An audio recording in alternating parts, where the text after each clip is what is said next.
Abençoados cada irmão e cada família, em nome de Jesus Cristo, nosso Senhor. No livro de Josué, no capítulo 1, no verso de número 3, está escrito: todo lugar que pisar a planta do vosso pé, vô-lo dei, como eu disse a Moisés. Louvado seja o nome do Senhor, o nosso Deus.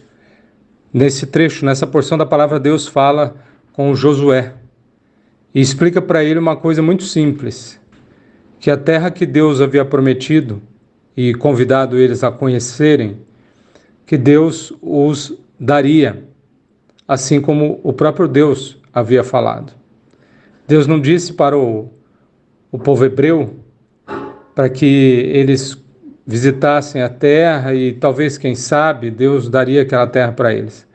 Deus disse: vão conhecer a terra que eu decidi dar a vocês. Então, a decisão de Deus já havia sido tomada. Deus havia decidido dar aquela terra ao povo. E em seguida ele convida o povo: agora vai e conhece a terra.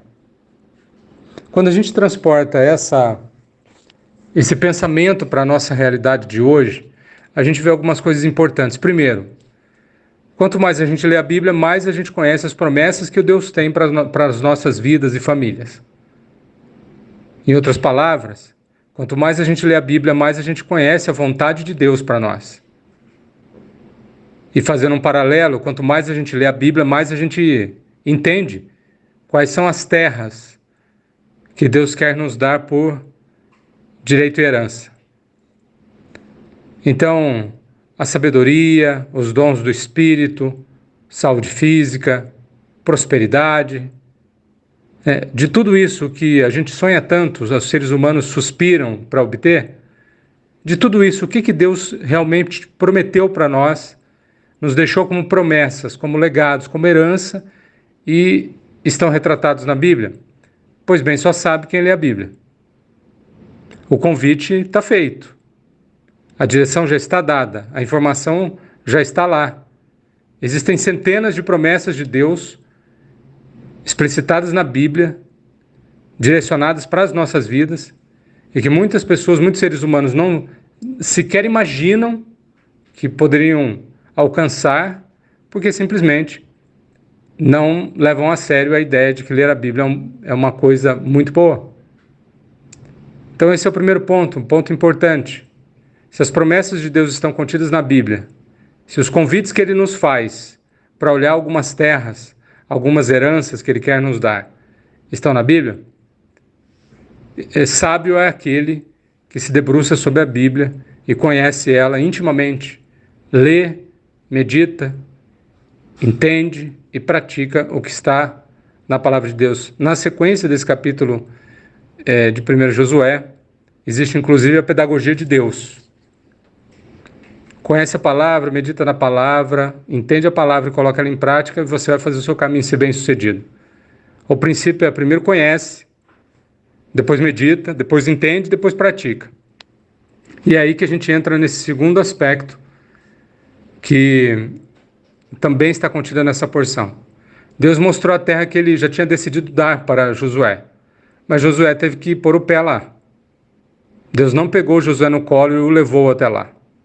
Deus decidiu dar a terra, convidou o povo para vê-la, mas dependeu de Josué ir até lá e pôr os pés nesse lugar.